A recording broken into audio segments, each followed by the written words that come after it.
My Baby's Taking Me Home is Sparks' most fascinating and enigmatic song.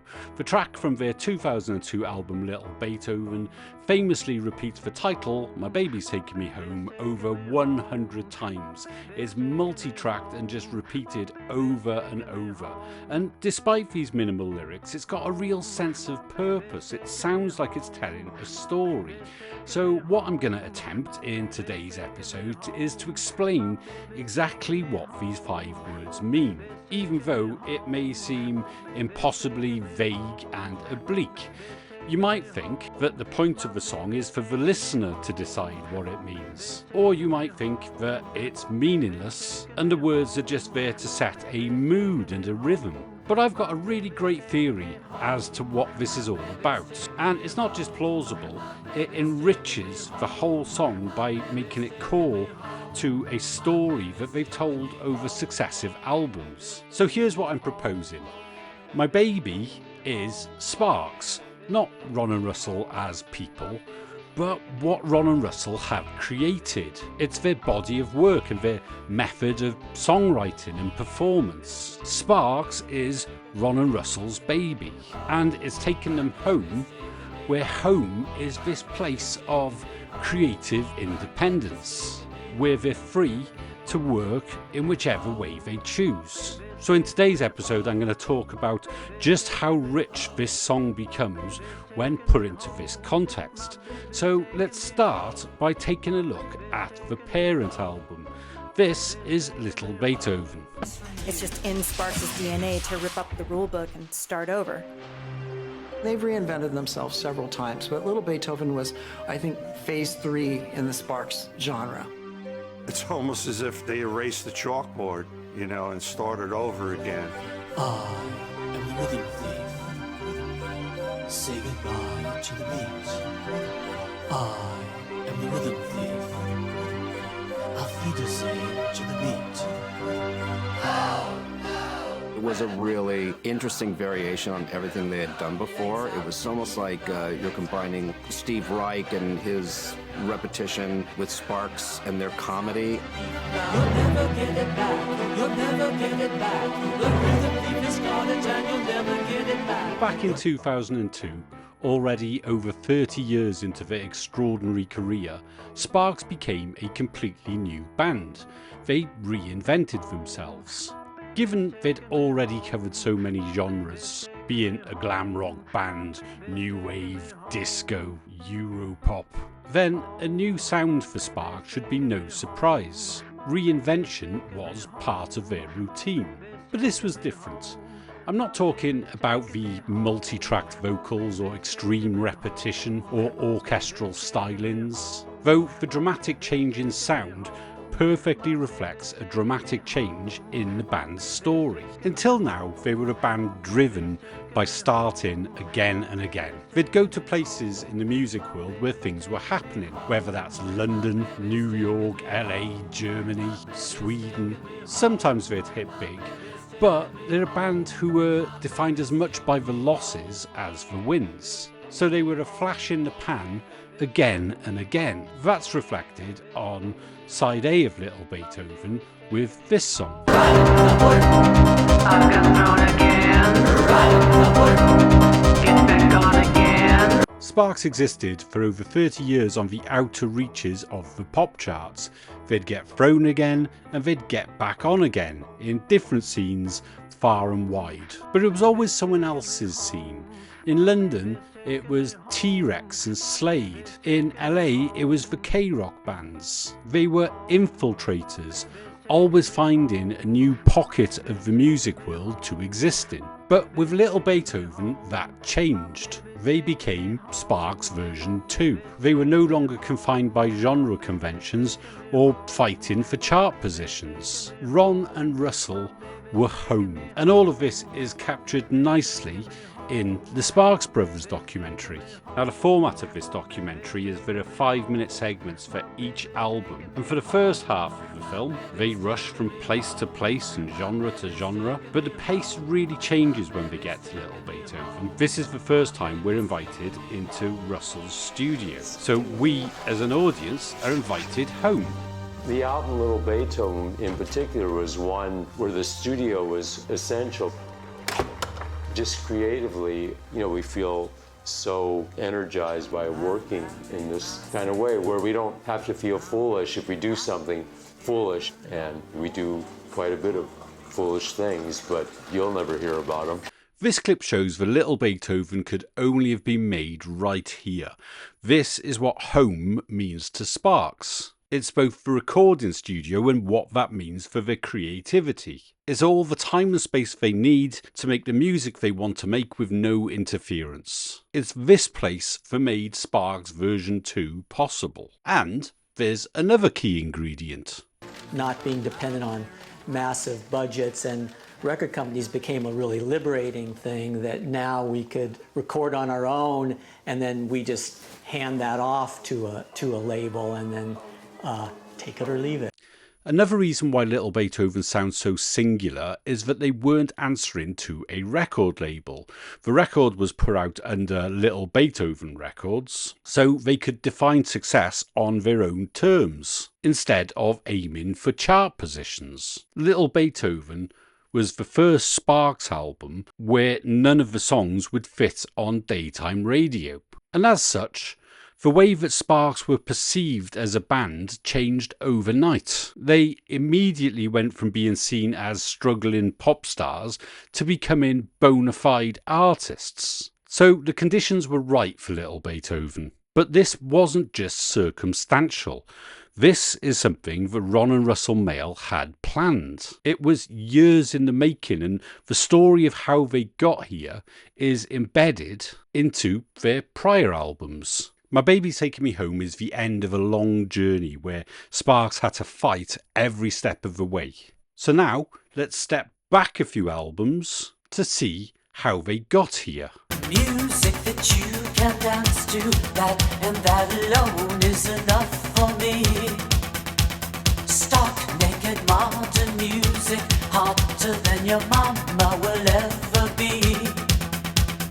This song is called Music That You Can Dance To, and it came out in 1986, and this was a time where Sparks didn't have great relationships with their record label. The boss was disappointed with the band's sales, so told them to just make some music that you can dance to. So that's exactly what Ron did with this dance pop banger. But the lyrics are poking fun at this simple music. It's saying that and that alone is enough for me, along with a your mama jibe. So in many ways, this is the opposite of Little Beethoven. This comes when they had no creative freedom. But this dance pop song also comments on what other genres they might like to explore. So what's it gonna be?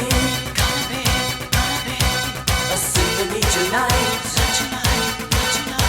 Perhaps a little jazz. All I wanna hear every day, every night. So what's it going to be? A symphony tonight. Now, the joke here is that while this song's an absolute banger, it's only music that you can dance to, when Sparks would be capable of writing a great orchestral piece or some complex jazz music. So this came at a time where they didn't have creative freedom, but by Little Beethoven, where they weren't constrained by record labels and budgets, they did include a symphony and a little jazz.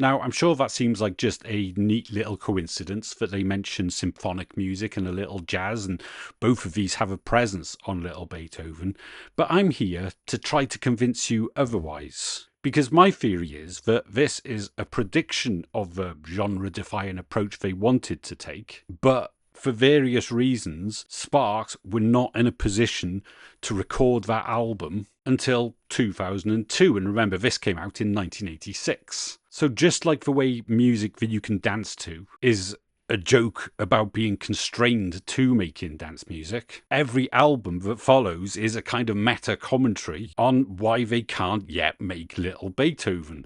And My Baby's Taking Me Home is the culmination of that. It's the celebration of the end of this long journey. So in this video, I'm going to go through all of the albums and show the weight it adds to this story. And it's also considering that if you think of a little jazz, you think of a saxophone, and a symphony tonight brings violins to mind, which partly explains the title Gratuitous Sax and Senseless Violins, which was an album a few years down the line. It's also referenced on A Steady Drip Drip Drip and A Net, both of which start with a saxophone and end with violins. But next, let's jump ahead 2 years and check out the follow-up to Music That You Can Dance To. Because you're so important to me,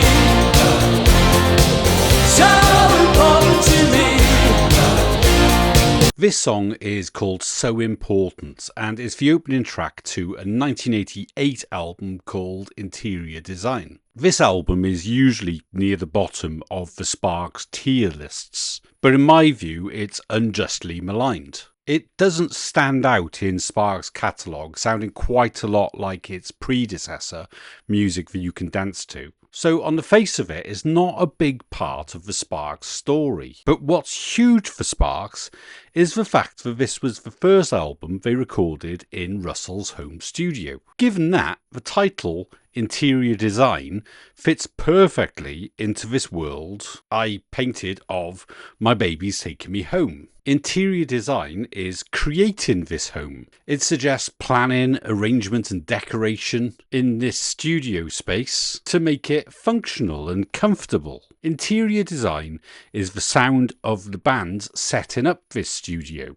but not yet reaping its rewards in terms of creative freedom. Remember that the title Interior Design suggests that this is still at the planning stage. You design something before you implement it. And that's what the sound of this music suggests. They didn't mix it up or reinvent themselves. They just took what they'd established in remote studios and they brought that home. It's practice, something that's really important in Sparks' world. The album cover for Interior Design can be seen to support this idea too, in that you've got this couple who are packing their bags to leave, maybe for a brand new home, because where they live currently has got this outdated 1970s aesthetic and a questionable view out of the window. So Interior Design was setting up for Sparks to go home. They'd invested all this money in the studio and they were about to reap the benefits. Well, that's not how it turned out. We devoted 6 years of our lives to work on a movie musical project that was called My the Psychic Girl. It was based on a Japanese manga, and Tim Burton was signed on early on to direct it. In the back of our heads, we were also thinking a lot of people are going to see this Tim Burton movie and it will obviously help the cause for Sparks. When we got word that Tim was bowing out of My the Psychic Girl, there were tears. And and I cry easily, but Ron and Russell don't. And there were tears. We kind of had put all of our chips on that one thing, and maybe that was the wrong thing to do. My the Psychic Girl was all set to be a huge moment for Sparks. This was director Tim Burton at his absolute peak. In this time he made movies like Batman, Edward Scissorhands and Beetlejuice, all of which were massive hits. So Sparks were poised for the international spotlight. But then its failure to launch almost ruined them. Because of the lack of a record deal, and any kind of record company financial support, you know, there comes a point where the well is getting a bit dry. Had they have been two guys that did drugs and all of that and blew their money in the past, they wouldn't have been able to pay their bills during that time. It's a testament to them in every aspect, you know, to how they had you know, saved for that rainy day. So they were able to have, you know, almost 6 years of rainy days. Sparks were on the ropes. They were nearly broke and culturally irrelevant. So what they really needed to get the band back on its feet was a hit single. And so they wrote one. So when do I get to sing my way? When do I get to feel like Sinatra? When do I get to sing my way? In heaven or hell? This song was a smash hit in Central Europe, finding yet another new audience for the band and bringing them back into contention as a viable pop band. And don't mistake it for a song about a loser who never made it, because it hits much harder if it's a song about a former celebrity, one who's almost forgotten, just like Sparks at the point where they were writing this song. No use in lecturing them or in threatening them. They will just say, who are you?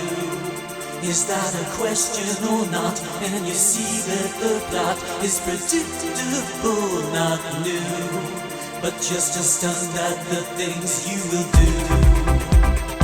So this is a song about a former celebrity who's yearning for recognition. And this comes at a time when Sparks really needed that recognition to get their career back on the line. So there's this amazing synchronicity between the music they're writing and what's happening in their career. And it's my belief that this is true of every Sparks song if you look at it a particular way.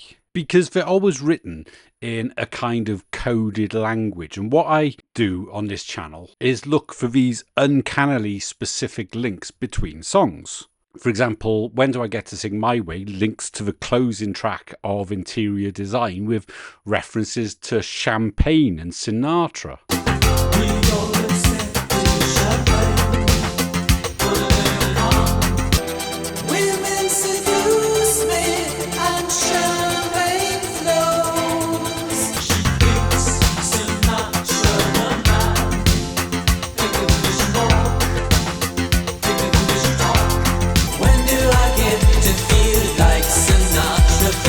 And there's also a verse that references the title of Interior Design and also looks forward to Lil Beethoven. This home which once was serene now is home to the streets and to flying plates and shoes. This is another reference to home, but this time it's a broken home. So if you think of interior design as creating a home, somewhere they could work in the future, then that dream kind of fell apart when My the Psychic Girl collapsed. So this broken home is fitting for the state that Sparks' career was in at this time. And it's pretty devastating if you put it next to this part of the documentary.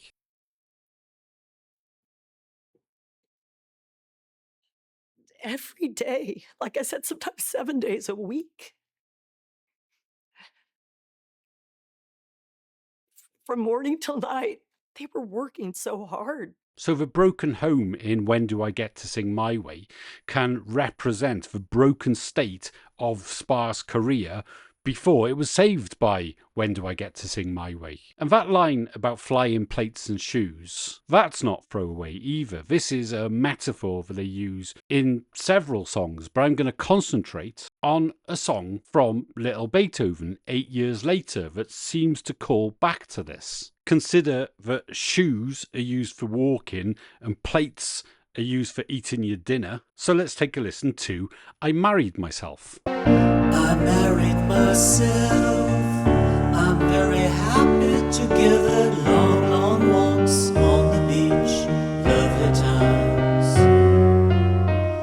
I married myself. I'm very happy together. Candlelight, dinner's home. Lovely times. The broken home from When Do I Get to Sing My Way is now a happy home, and the plates and shoes aren't being thrown in an argument, they're being used for long walks on the beach and romantic candlelit dinners. This happy home represents the happy state of their career, just as the broken home represented all of the problems they were facing back in 1994. As I said earlier, Little Beethoven was released on Little Beethoven Records, so they were no longer dependent on anybody. So they married themselves, and they're very happy together. And talking about connections between Little Beethoven back to 1994's Gratuitous Sax and Senseless Violins, there's also the closing track of that album. This song is called Senseless Violins. He came home, and instead of hearing the usual drums and bass, he heard Violins, violins, violins. Senseless violins, senseless violins, senseless violins. So that's how 1994's Gratuitous Sax and Senseless Violins album ends, and there are connections to Little Beethoven. So let's take a closer look. First of all, it says, he came home, which ties nicely to My Baby's Taking Me Home and the metaphor that I'm exploring in this episode. Then it says, and instead of the usual drums and bass, he heard senseless violins. And that perfectly describes the change to SPARKS sound that they applied on Little Beethoven. They got rid of the drums and the bass and replaced it with these crazy orchestral elements.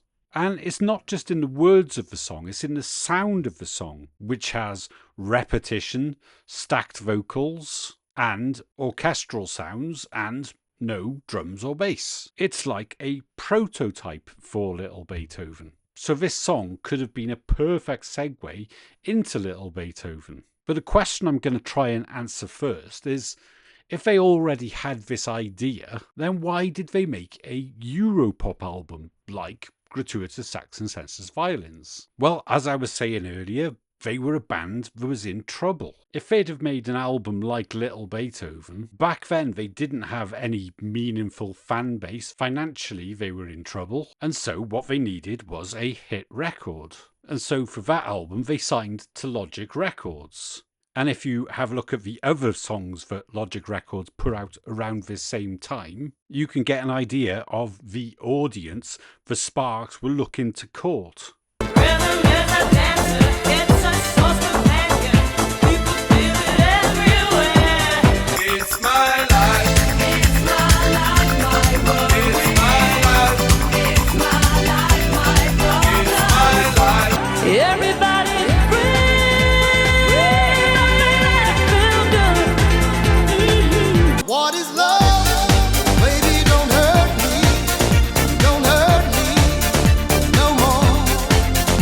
Each of these songs were huge hits in the early 90s, and all of them came out on Logic Records. So it's a label that specialises in dance music on the pop end of the spectrum. Therefore, it's a perfect match for the 1994 version of SPARKS.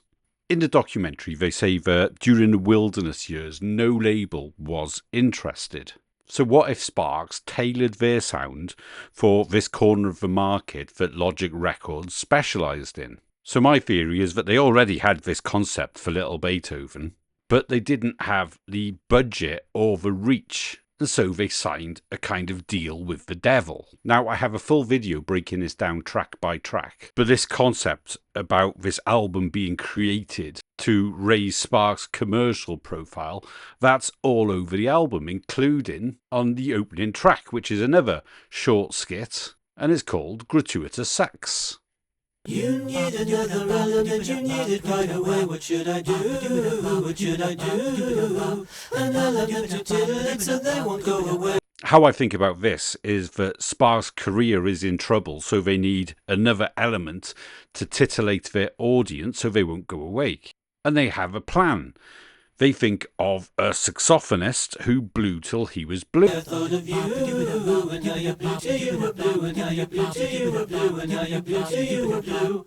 Throw in some gratuitous sax. I think this is a reference to Charlie Parker, who already has a big presence on this album. When I kiss you, when I kiss you on the Charlie Parker day.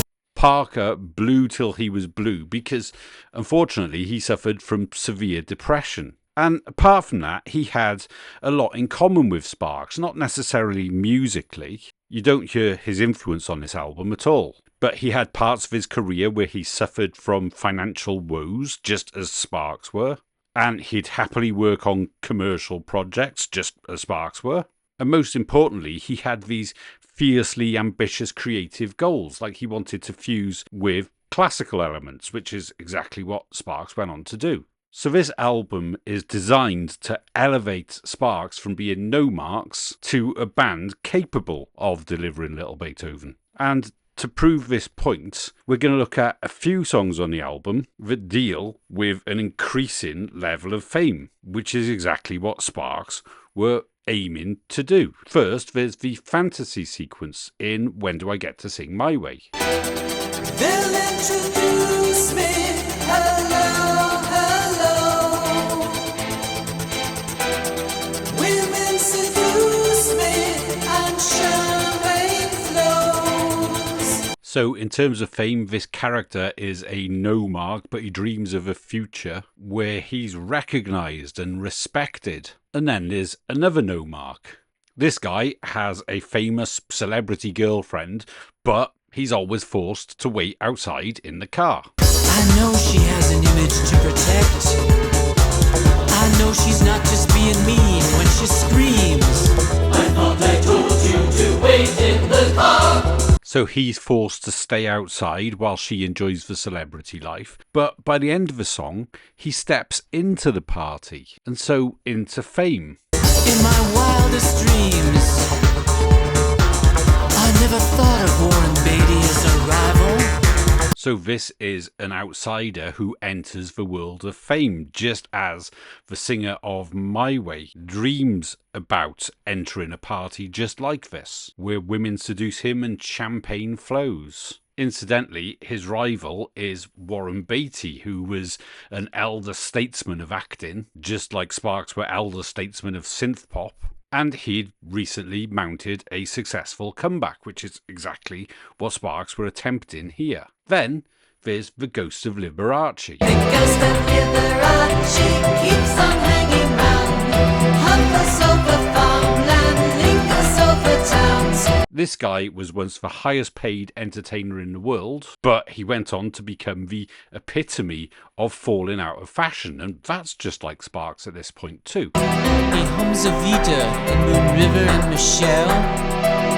Maybe that's why the people scream out, go to hell. Oh no, now they're throwing cans of beer.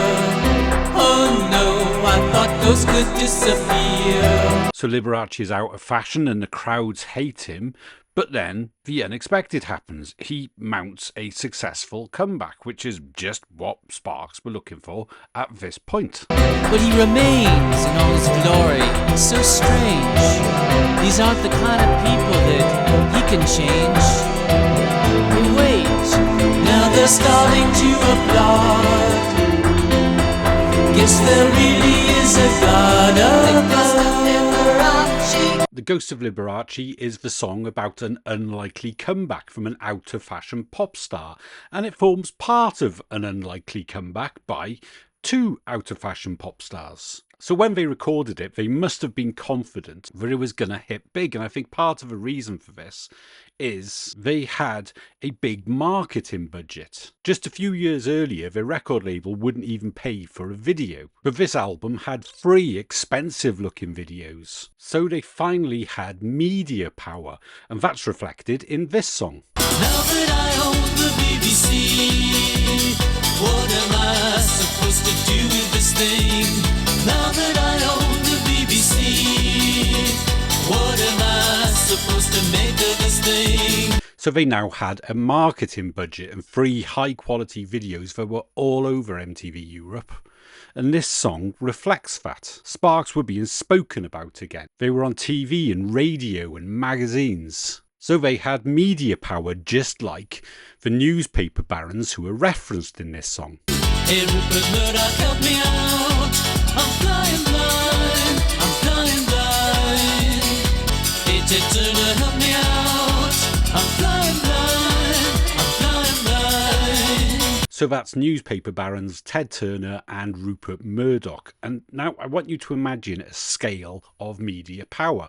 You'd put these two right at the top. And just below that, you could put Liberace at his peak. And towards the bottom, you'd have the guy who's forced to wait in his car. Just above, the My Way singer. But there's actually somebody who comes under the My Way singer in terms of fame. A year before Gratuitous Sax and Senseless Violins came out, they released a song about the least and most depraved form of fame. This character is a criminal who gets a buzz when his police sketch appears on a national TV crime awareness campaign. You honor me, I feel unique. It's National Crime Awareness Week. You honor me, I feel unique. It's National Crime Awareness Week. So that's National Crime Awareness Week, a one-off single that came out a year ahead of Gratuitous Sax and Senseless Violins. And this character gets a real kick from the tiniest amount of fame. He says, "You honour me, I feel unique. It's National Crime Awareness Week." And I suppose he has more notoriety than fame. And that feels a lot like Sparks at this point, because they were a band who hadn't had a hit in 15 or 20 years, and they appeared to the world like a novelty band who were way past their peak. So with Sparks, it's synchronicity again and again. They're writing about their rise to fame, stepping back into the spotlight.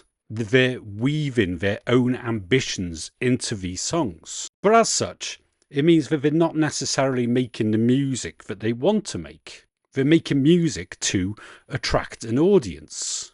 This is music for people who like Erasure and Pet Shop Boys and, yes, Hathaway. What is love?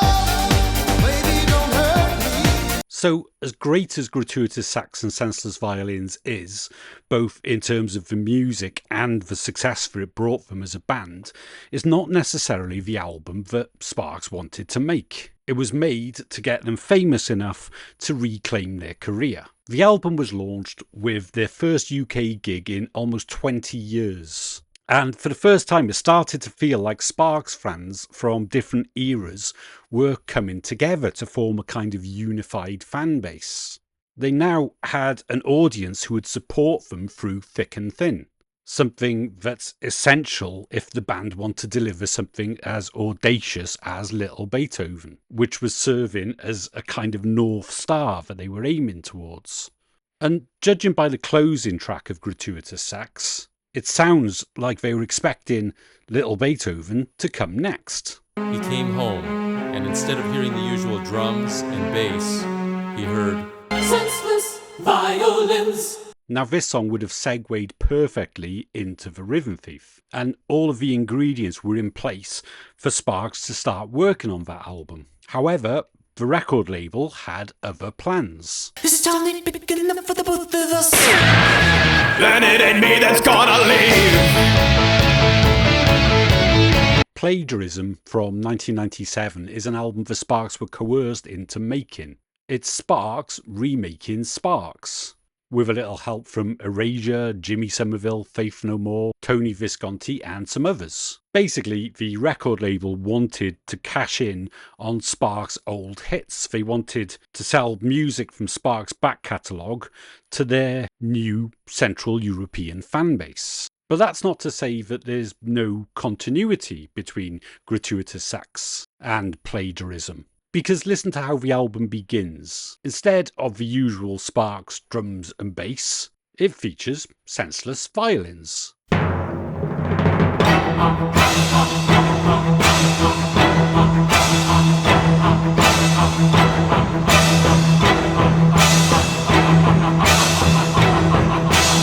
So that's violins, which are free from drums and bass and also includes stacked operatic vocals.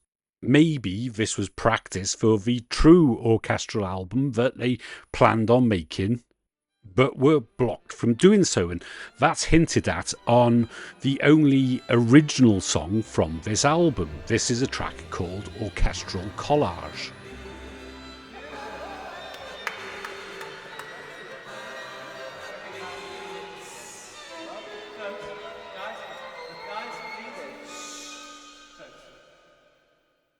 So this isn't really a new song, this is an introduction to the album finale, which is an orchestral reworking of number one song in Heaven, which segues seamlessly into Never Turn Your Back on Mother Earth. And it's a really grandiose orchestral production, so having this pre-concert hum of the musicians tuning up, it really sets the scene well. But why is it its own track with its own name? Well, it concludes with a voice, presumably the conductor, telling the orchestra to be silent. That's what's happening to Sparks. The record label has granted them an orchestra but won't let them use it to say anything new. So in other words, the album Plagiarism was wasted words. Scheherazade, you enslave me. Others begged, crying, save me. Wasted words, hatred tore me. Scheherazade, tell me stories.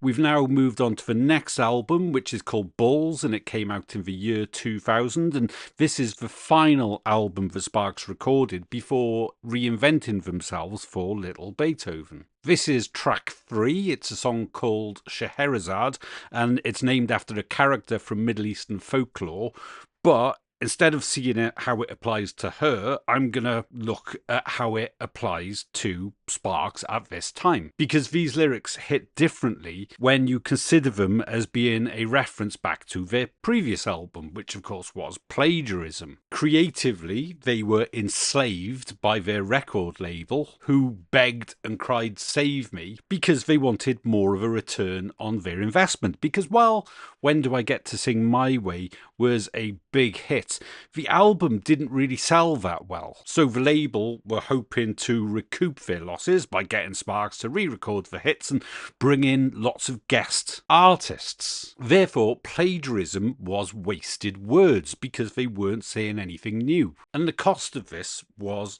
heavy for Ron and Russell. Therefore, hatred tore me. But now they're recording Balls, which is an album of original material. So once again, they're able to tell stories. But even though they had their voice back, Balls is another album where Sparks are constrained. So once again, I believe that they already had the idea for Little Beethoven in mind, but they couldn't deliver it with Logic Records. This was a label built for dance music. And it's my belief that the label pushed them in a harder dance direction. You see, Balls didn't drop the drums and bass as was predicted on that earlier track. In fact, it doubled down on it. While Plagiarism was taking some tentative steps towards the sound of Little Beethoven, Balls is a complete about turn. This was a heavier sound inspired by the likes of The Prodigy, so let's give a listen to the opening track, also the title track.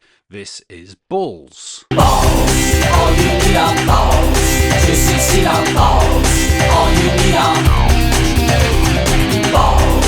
All you need are balls. To succeed are balls, all you need are.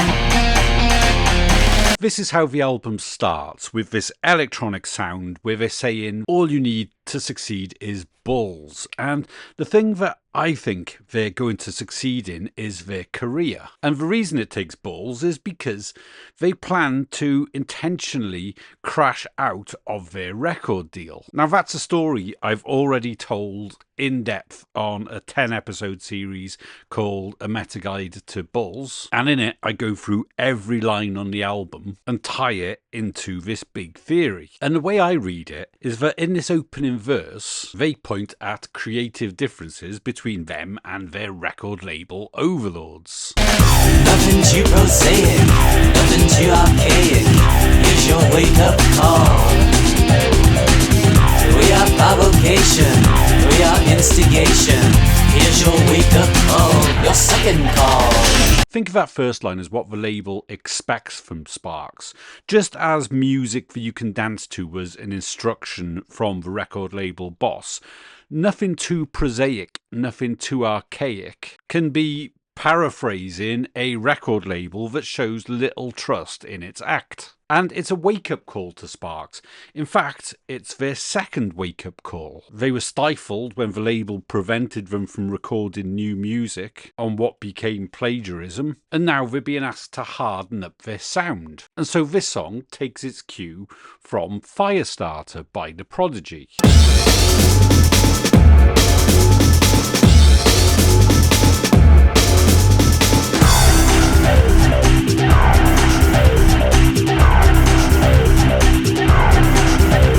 Not only does it sound like that song, it also takes influence from its lyrics. I'm the trouble starter, punky instigator.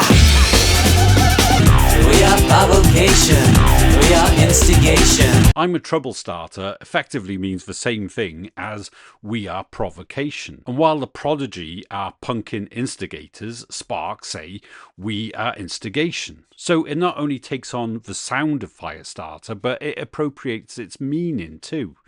Now, this hard-edged dance music was a genre that didn't suit Sparks. It was more suited to bands who were 20 years younger, but I believe that Sparks knew this and were just delivering exactly what the record label asked for. And this is because they knew that they couldn't work with the record label on a project as singular as Lil Beethoven. For that, they needed no label interference. And so they aimed to get dropped from their deal. Think back to Russell saying this about Lil Beethoven. Not being dependent on massive budgets, and record companies became a really liberating thing that now we could record on our own and then we just hand that off to a label and then take it or leave it. Well, I think that freedom from the record label is something that they set out to achieve. It's a change that they wanted to instigate for themselves. And it continues in later verses. You can sting or be stung, you can fling or be flung, it's all up to you. You can wait for saviors, beating out their favors, you can wait and wait.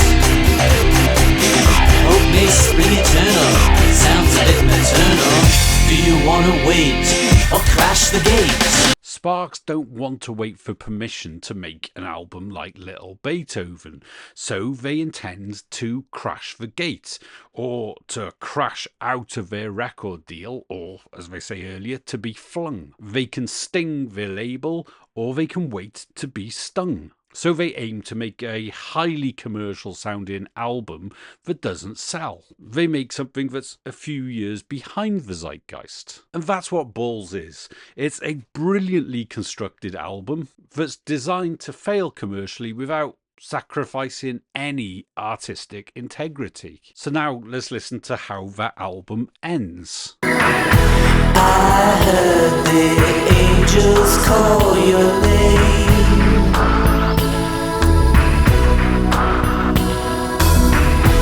I heard the angels call your name. They feel ashamed. They feel ashamed because you look so fucking good. That's the album closer, called The Angels, and that name brings to mind heavenly beings, but it can mean something else. There's a term called angel investors, and these are rich theatre patrons who would finance new productions. Think of it like the rich old women in The Producers, who are conned into parting with their cash to fund a flop musical. You can equate this with Logic Records funding Sparks, so they therefore paid for Lil Beethoven, but they got balls. So when Logic Records look at the next album that Sparks put out, they'll feel ashamed because they look so fucking good. I take it in stride.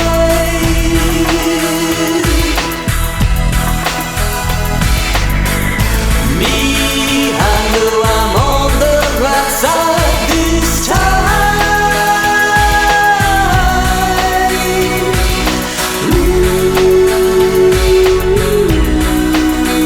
They felt the heat and the defeat. Because you look so fucking good. They end the album by saying that they're on the right side this time. And if you look at Sparks' career as a battle, then this is the point where they went onto the winning side. The first half of their career was all ups and downs, whereas the second half of their career sounded like Sparks were in complete control and doing exactly what they wanted to do. And this is celebrating that achievement. They've fought hard, but they took everything in their stride. If they really did have the idea for Lil Beethoven back when they recorded music that you can dance to, then lesser bands might have just tried to record it and done a weaker version. But Sparks have taken it in their stride, knowing that they need all of the elements to be in place for that to work. So they always knew that they'd make it to this point. The album started with the song Balls, which is starting a fight. It's sting or be stung, fling or be flung. And it ends with them winning that fight. It says they felt the heat and felt defeat. And that can be Logic Records losing control of Sparks' career. They'll be a band that looked so fucking good on Lil Beethoven, despite the fact that at this point, just 2 years earlier, they looked like success was a long way behind them. This was the last time that Sparks looked uncool, before they'd go on to be artists who would do things their own way every time. So they knew they'd be successful despite looking completely culturally irrelevant at this point. So Sparks have finally made it home. And the 3 songs that follow make it clear where they're home from. Wunderbar! Wunderbar! Das ist wunderbar! Wunderbar! Wunderbar! Das ist wunderbar! I am the rhythm thief. Say goodbye to the beat. I am the rhythm thief. Auf Wiedersehen to the beat. Practice on a Steinway. Practice on a Steinway. Practice on a Steinway. Practice on a Steinway. That was a sequence of 3 songs released in order that all make references to Germany, and these were the first 3 songs to be released after Balls, so coming just after they'd severed ties with their German label. First up is a song called Wunderbar, which is a one-off song that appeared on a compilation album dedicated to an iconic German football commentator, and is celebrating a win. It's a well-played game, all coming while Sparks are victorious against their old record label. So yet again, there's this synchronicity between what's happening in Sparks' career and the music they're putting out. And that meta synchronicity has probably never been more evident in Sparks' music than on the song The Rhythm Thief. It's the opening track of Lil Beethoven, and it's saying goodbye to the beat just as Sparks are dropping the electronic beats from their music. And they don't just say goodbye to the beat, they say Auf Wiedersehen, German for goodbye. So I think it's aimed squarely at Logic Records, and it has a kind of gloating quality to it. You'll never get it back. You'll never get it back. The rhythm thief is gone and you'll never get it back. You'll never get it back. You'll never get it back. The rhythm thief is gone and you'll never get it back. This sense of gloating that you get on the opening track to Lil Beethoven sits really well with The Angels, the closing track of the previous album. because that's all about walking away as the winner. So the label have felt the heat and felt defeat because Sparks look so fucking good. And then let's move on to track 2 of Little Beethoven, which is How Do I Get to Carnegie Hall. This is all about practicing on a Steinway, and a Steinway is a piano made by a German piano maker. And this is a song about a pianist who practices relentlessly in order to be good enough to play his dream concerts. So maybe all of the music made for the German market was considered practice for the real event that we get with Little Beethoven. It's all the work they had to put in to get to this point. Carnegie Hall is Little Beethoven and Sparks version 2. Basically, it's a North Star that they've been working towards that's sustained them through all these difficult times. And the German link is also there on the next song if you want to single out Beethoven from Beethoven, Coltrane and Lady Day. Beethoven, Coltrane, or Lady Day. And why wouldn't you single out Beethoven here? After all, the album was named after him too, making it 5 references to Germany in total. So Ron and Russell's baby, as in their creative endeavours, have taken them home, with home being their place of creative sanctuary. It's been a 30-year career, hopping from scene to scene and genre to genre, with Sparks playing and being played by the music industry. And all of that came to a conclusion in Germany. The labels have lost Sparks and will never get them back. Now, the 5 albums that I've discussed today all had a purpose, and that is to get Sparks to this moment. And the change in Sparks' story starts right here. Every track on side A of Little Beethoven can be seen to reference this story. And I've got videos on this channel for each of these songs, all of which expand on these same theories. And now I'm going to apply that same thinking to the spoken word section of My Baby's Taking Me Home. So let's give that a listen. As we walk through the morning rain, my baby's taking me home, and the skies are clearing, my baby's taking me home, and the streets are glistening, my baby's taking me home. Streets named for New England trees, my baby's taking me home. A rainbow forms, my baby's taking me home, but we're both colorblind, my baby's taking me home. But we can hear what others can't hear. My baby's taking me home. We can hear the sound of the chorus singing. This bittersweet spoken word verse really is the heart of My Baby's Taking Me Home. And it sounds like what they're saying is pretty simple.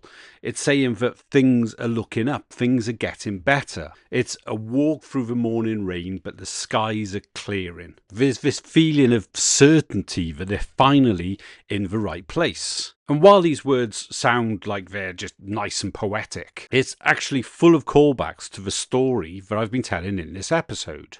It connects to several songs, but in my view, the closest song to this is from the album Music That You Can Dance To, where we started this journey. So let's take a listen to the song Change. The rain is falling down. I feel like a dog that's been kicked out into the street. I know that dogs can't drive cars, but that's about the only difference between us now. But wait, there's a rainbow over the freeway, and I think I feel the morning sun.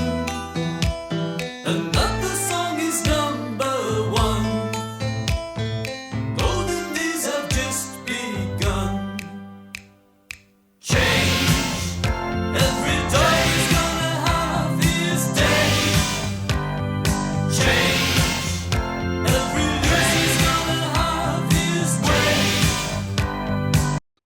That song was Change from 1986, and it's got a lot in common with the spoken word section from Music That You Can Dance To. So let's compare the two. Well, first of all, they're both spoken word, and they've both got really similar opening lines, with Change starting with "The rain is falling down," which compares nicely to "As we walk through the morning rain." And then they both mention streets, with I feel like a dog that's been kicked out in the street and the streets are glistening, and they're both set in the morning. With as I walk through the morning rain and I think I feel the morning sun. And sun also appears in both songs because My Baby's Taking Me Home says the skies are clearing. Then they both have rainbows with a rainbow forms and there's a rainbow over the freeway. And they both reference music. With Another Song is number 1 and we can hear the sound of a chorus singing. And this last one's a bit of a stretch, but if it's intentional then it's hilarious. Change mentions a dog. Feels like a dog that's been kicked out in the street and every dog is going to have its day. Now, there are no mentions of dogs in My Baby's Taking Me Home, but they do say we can hear what others can't hear, which is something that's true of dogs. So why are they saying the same thing twice? Well, Change is about somebody who's down on his luck, but is uplifted in the knowledge that change is going to come. Better days are ahead. And that doesn't have to be love or life issues. It can apply to Sparks and the change they plan to make to get out of the career doldrums. Things looked bad for them in 1986. At this time, Sparks were losers. But as they say, every loser's gonna have his way. It's about the better days ahead when they stop making simple music that you can dance to and instead explore maybe a symphony tonight. Or perhaps a little jazz. Remember that song, Music That You Can Dance To, is the title track of the album on which Change appears. So that song is looking forward to a future change. It says there's a rainbow over the freeway, so it's something in the distance, something they have to journey towards. It's a destination, but on My Baby's Taking Me Home, there's a real sense that they've arrived. Both verses start with rain, and in Change it feels like a downpour, whereas on My Baby's Taking Me Home it's more of a light drizzle. It's bittersweet and poignant, and both reflect where Sparks were career-wise at the point of writing these songs. But here's the thing, rain is a well-trodden metaphor throughout literature and music. It's shorthand for having a bad day. Now Sparks use rain a lot in their music, but when Sparks do it, it always seems to fit the band having a miserable time within the music industry. So here's another example of that.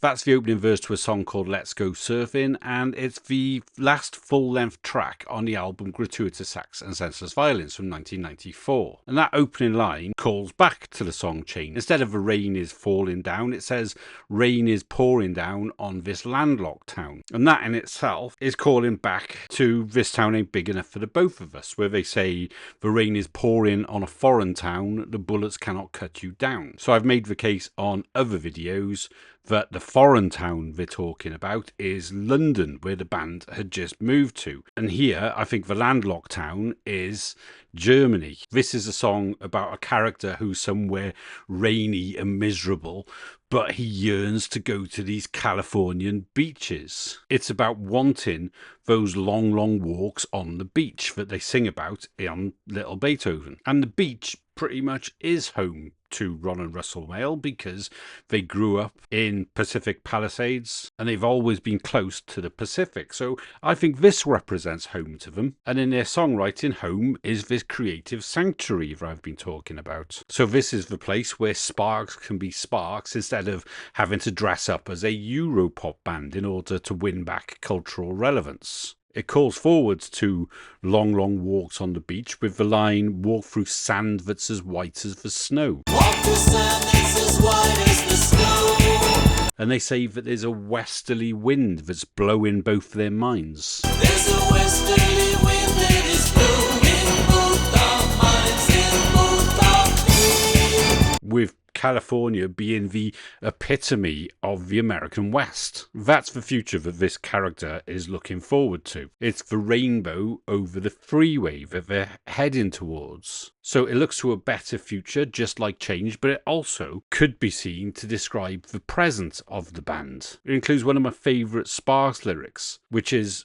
"From a room only Dickens could love," evoking a grimy, horrible Dickensian abode. From a room only Dickens could love, wearing moth-eaten sweaters and gloves. So once again, they're painting their current home in a bad light, and that brings to mind this line from the first full-length song on the same album. This home which once was serene now is home to the streets and to flying plates and shoes. So both of these miserable homes featuring on songs on either side of the same album are a far cry from the candlelit dinners home imagery that we get on Little Beethoven. And not only that, both songs are set in the rain. When all you feel is the rain and it's hard to be vain when no person looks at you.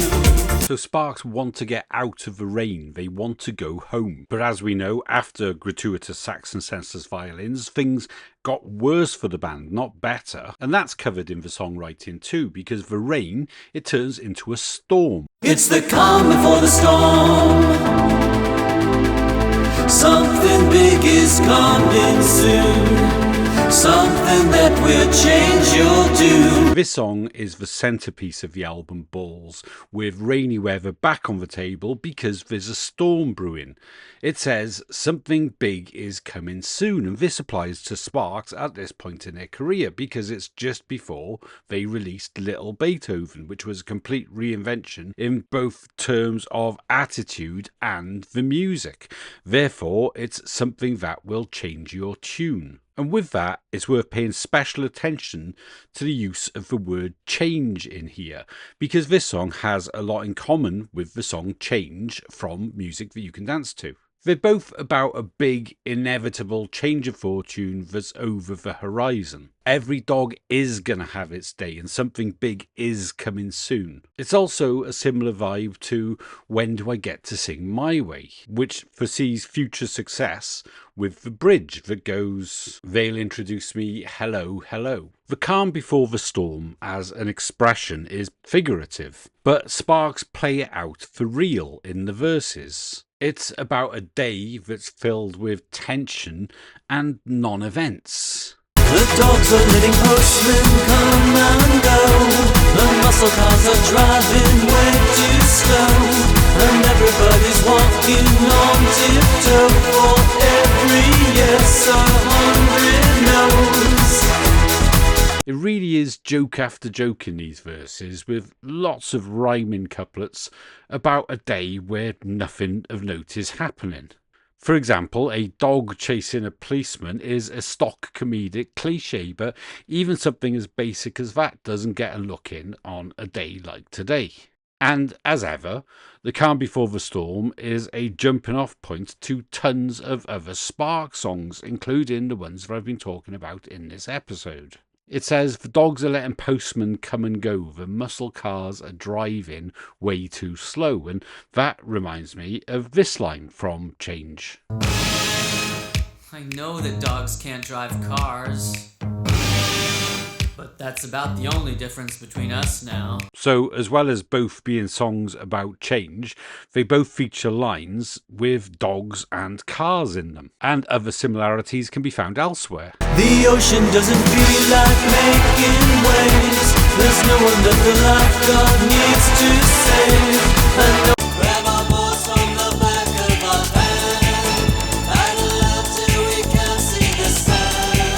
Spin around and drop into the wave. We hope you never end. So right now the ocean doesn't feel like making waves and the beaches are empty. But soon they'll catch a creative wave that they hope will never end. Again, Both songs are looking forward, and all of these songs that I've been talking about express misery through rain. And I'm saying here that the storm that's coming up is a turbulent point in Sparks' career. Bulls was poorly received on release. They were already a veteran band. They were likely dropped by their record label, given that Lil Beethoven was self-released, and there were no lavish videos and barely any publicity. But ultimately that turned out to be the best thing that could have happened to Sparks, given their Lil Beethoven rebirth. So the upcoming changes are both good and bad, and that's summed up in the bridge of the song. Something's about to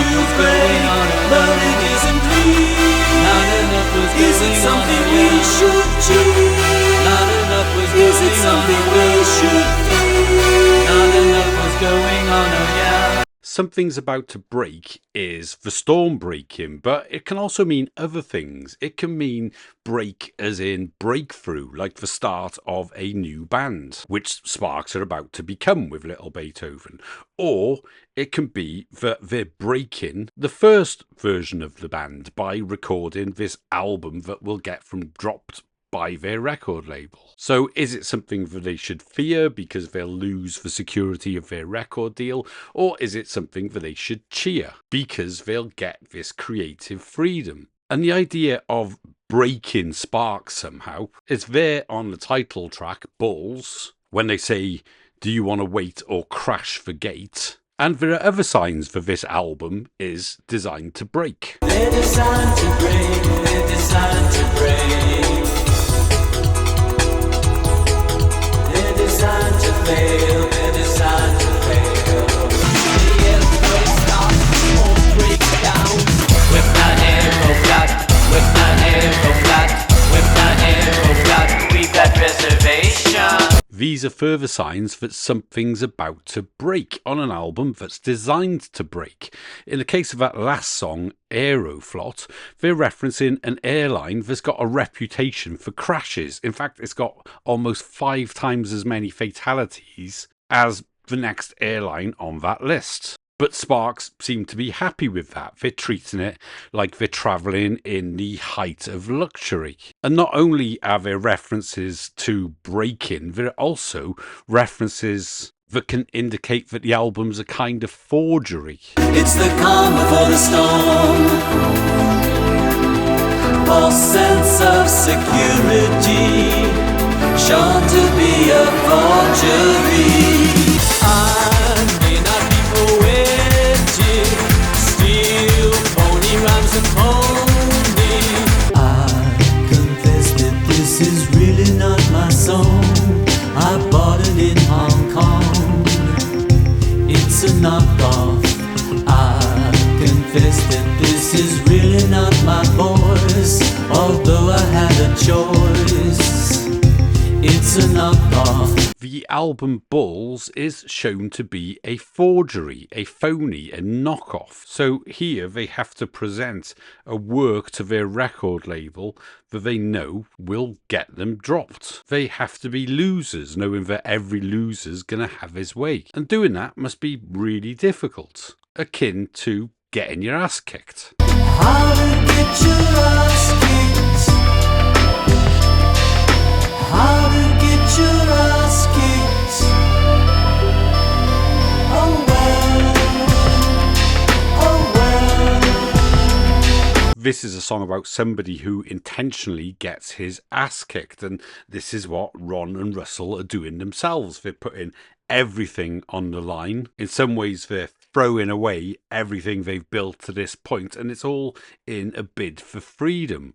So that's the calm before the storm, and My Baby's Taking Me Home can be seen as the calm after the storm. Instead of the eerie tension we get on Bulls, we get the pair returning home, bruised but happy. As we walk through the morning rain, my baby's taking me home, and the skies are clearing. My baby's taking me home, and the streets are glistening. My baby's taking me home. Streets named for New England trees. My baby's taking me home. So that's the calm after the storm, where the skies are clearing and the streets are glistening. And I imagine it being set right here, arriving home at Ron and Russell Mael's home studio. Now, I don't know the address for this place, but I like to think that it's named after a New England tree, maybe Maple Avenue or Oak Drive. And things are finally looking good for Ron and Russell, because after rain, you get a rainbow. A rainbow forms, my baby's taking me home, but we're both colorblind, my baby's taking me home. So a rainbow forms, and that indicates sunshine after the rain. So it looks like the bad times are behind them, but they can't appreciate the beautiful colours yet because they're both colourblind. And this is also a callback to the previous albums. So let's give Scheherazade another listen. Ships at sea, unimagined bravery, unimagined bloodless blood, color blindness, Scheherazade,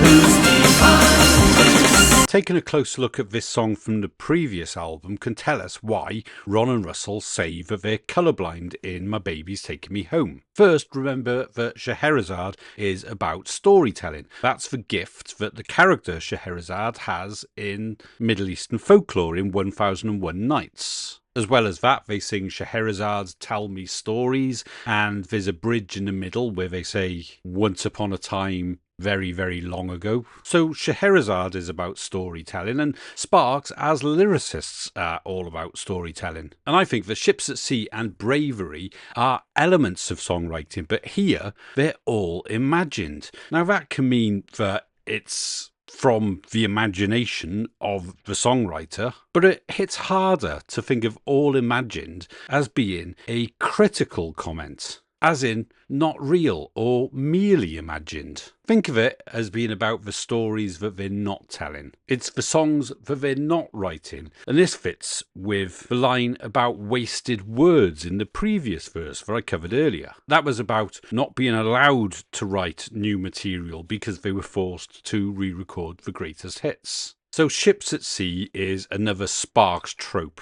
going back to Slow Boat back in the Half Nelson years. And this is imagery that suggests a long, epic journey, and that's something that applies to Sparks' career. And it's particularly true of the part of their career I've been discussing today, which, if true, is a very exciting journey. But they're making a knockoff Sparks album, one that's designed to fail. So they do have references to journeys, but instead of a grand ship at sea, a galleon, it's just transport. It's Aeroflot and Bullet Train. There's no romance to be found anywhere on this album. It's as if they've purged that side of their songwriting, so it's all imagined. Then there's Bravery. Well, recording an album that's designed to fail and doing this in secret is incredibly brave. And that theme is present elsewhere on the album and with the romance stripped again. So here's a big example of that. Balls, all you need are balls, to succeed are balls, all you need are. All You Need Is Balls is another way to express bravery, but it's not romantic, because it literally means testicles, man parts. It's intentionally crass and unpoetic. And then there's this part of The Calm Before the Storm. The ocean doesn't feel like making waves. There's no one that the lifeguard needs to save, and no one's in the mood for feeling brave. We're well behaved, so well behaved. Balls is an album where they don't feel like making waves artistically, in a very artistic way of course, and they say no one's in the mood for feeling brave, so it's a lack of bravery, like bravery, all imagined. And they're well behaved, so well behaved, which could be dripping with sarcasm as they intend to crash the gate. They aim to misbehave. And then there's this song, which is the ultimate subversion or corruption of the idea of bravery in a songwriting trope. And that's how to get your ass kicked. How to get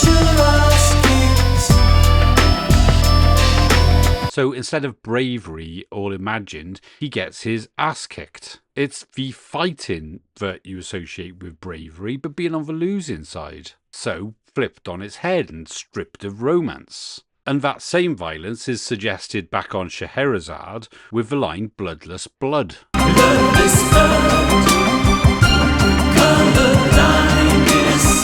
It's a song all about storytelling, and blood brings to mind many storytelling elements. It can symbolise fighting or life or family, all of which have a place in the Sparks universe. But what does it mean to be bloodless? Well, it means it hasn't got life. It hasn't got romance. Again, it's all imagined. And that brings us back to colourblindness. And these songs on Bulls, they are colourful. They tell a great story, but with the ships at sea and the bravery all imagined, it's expressed in a bloodless, seemingly lifeless way. So Ron and Russell can't see this colour. They're both colourblind, as they say on My Baby's Taking Me Home. So it's about not being able to see the full picture yet. So that bittersweet verse with a walk through the morning rain carries the weight of a band who have put themselves through extreme creative restrictions. They've chosen to not be poetic, to not be romantic, and to make a piece of work that's designed to fail commercially despite sounding like it's aiming at daytime radio. But throughout all of this,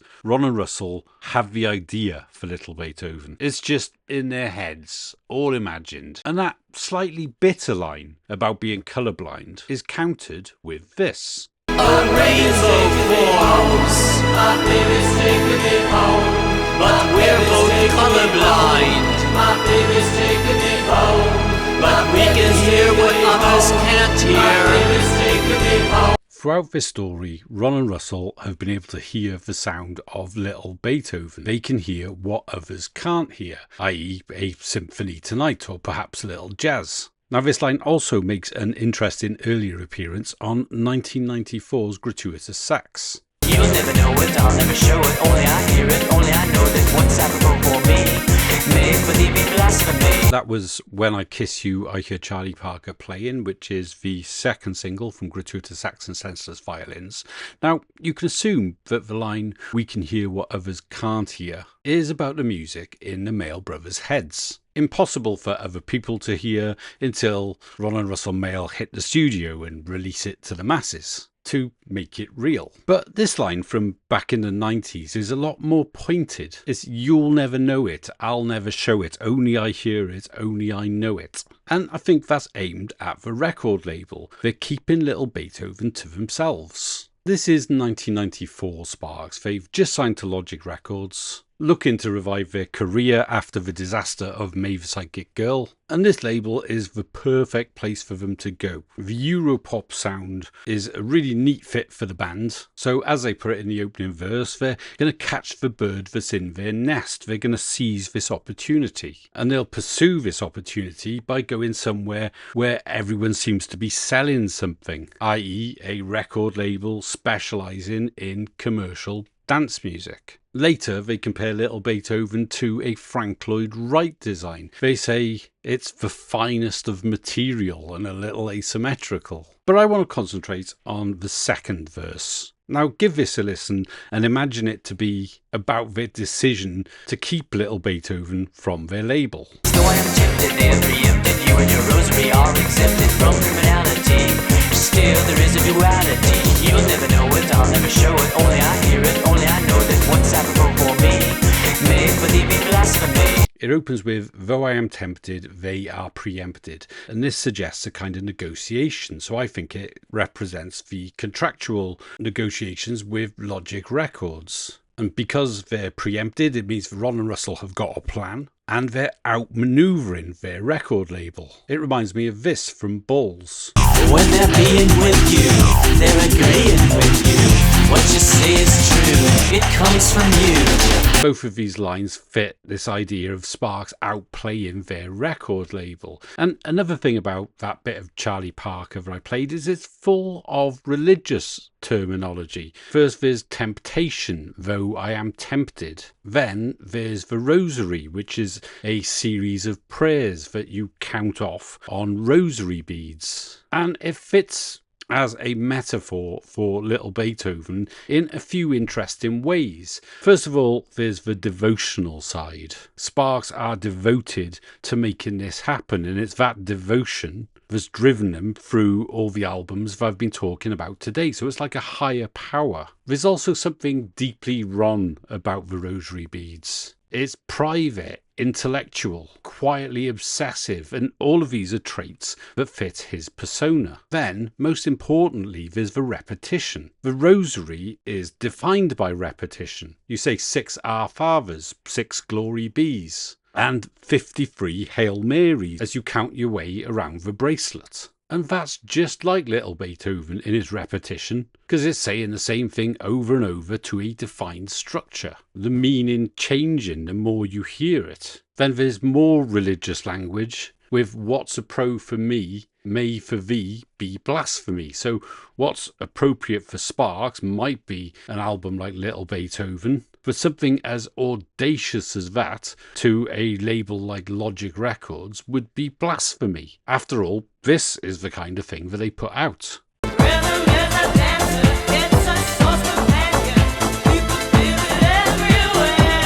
You'll Never Know It, I'll Never Show It is a power play with their label. And later in the song they express it as there's rebel advances, labour disputes, somebody shot and somebody shoots. And looking at it this way, Sparks make rebel advances against their label. And it reveals another hidden meaning in a song later on the album Gratuitous Sax. This is called Hear No Evil, See No Evil, Speak No Evil.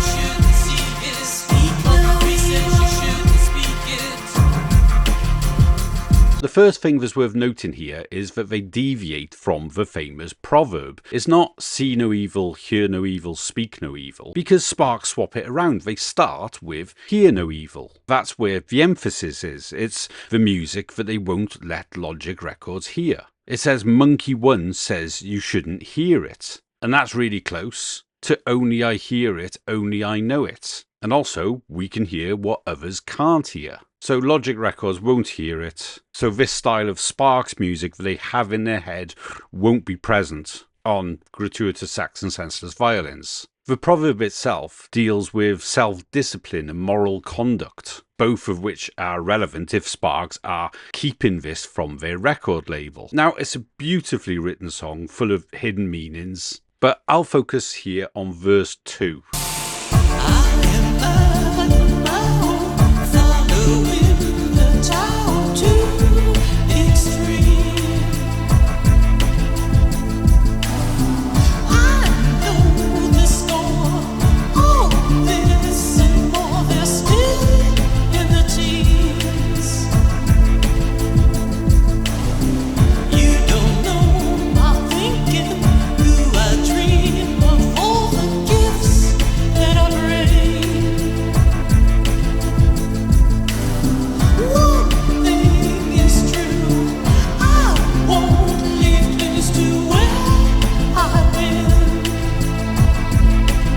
The first two verses of this song are about Hillary Clinton and then Madam Mao, and what they have in common is that they're powerful political figures who are both victims of infidelity. But victims is really the wrong word here, because they do hold this great power. But first, let's forget about this verse being about Madam Mao and instead apply it to Sparks. Ron is following the Tao, which reads as choosing flow over force, listening over declaring, and a kind of balance over, outright victory. And he's doing it to the extreme, which is really funny if you apply it to these record label negotiations. He's shifting with the flow. Then I Know the Score also has a double meaning. It can be like an orchestral score. It's a score that